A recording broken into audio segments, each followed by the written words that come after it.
Hey, welcome to my voiceover vlog where you can follow my voiceover career, and I like to give you some tips and best practices for getting into the voiceover business. Okay, so today I want to talk about gear, or more likely the obsession with gear. Far too many times I've seen people who are just starting off have this obsession with the material side of voice acting, whereas all they want to do is they want to get the best microphone, the best preamps, and the best headphones just so they can just do it. And it seems like there's some kind of belief, whereas if you have all these things, it'll make up for a lack of skill or a lack of experience. And I've seen this plenty of times in online voiceover forums, in voiceover community gatherings, where when everyone's there to share experiences, best practices, to market themselves, and what kind of training they're doing.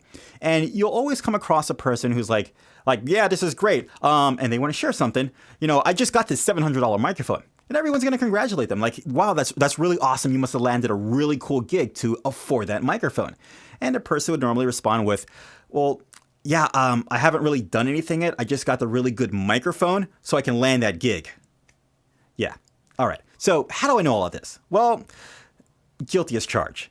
In the beginning, when I would first hear radio spots or TV spots, I was obsessed with the sound of what I was hearing. I thought the sound is what landed the big butts and big butts. I thought the sound is what landed the big spots and that got you noticed. So if I heard something like, you know what, they probably have a really cool microphone. So I went out and I bought the really cool microphone. It wasn't a microphone. Okay, so I went out and I got a really, maybe it's the preamp. So I got a really nice preamp. It wasn't the preamp. All right, well, maybe the headphones. On and on and on. In the end, my wallet paid for it. Ugh. So I wasn't realizing that it wasn't the gear, it was the actual talent. The talent is what brings it, is what shines it through the gear. Yeah, gear will help, but above all, it's the actual gear, and you've got to invest in yourself. So how did I come to this realization? Well, going off on auditions and doing gigs, I realized that not everybody was following the same kind of rules when it came to gear. I would do commercials in studios where a commercial would probably air in some small town that nobody would hear, and I was doing this on a $700 microphone. No, I'm sorry, a $7,000 microphone. Okay? Then I would do a commercial that was going to play nationally, and I would do this on a $300 microphone. You see, it's not about the gear that you use, but it's the training that you put in yourself to deliver the message through the gear. Okay, and that's what they're looking for. That's what shines. 99% of the time, if you were to do an audition with let's just say a sub-average microphone, but you had the chops, you had the skill to deliver that communication, to deliver that connection that the client is looking for, they'll go with you over a person who has like a $7,000 microphone with minimal training. Sounds good, but training is everything. Okay, so right now you're probably like, wait a second, Lo. Don't most voice actors or voiceover artists have a home studio or maybe some home gear? Well, yeah, they do, but they don't have like a closet of gear.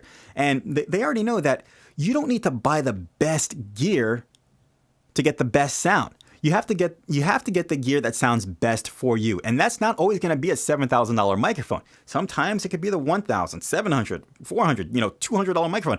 Everyone's voice is different. The way a microphone works in every voice is different. So you want to find something that works for you. Go ahead, go to music stores.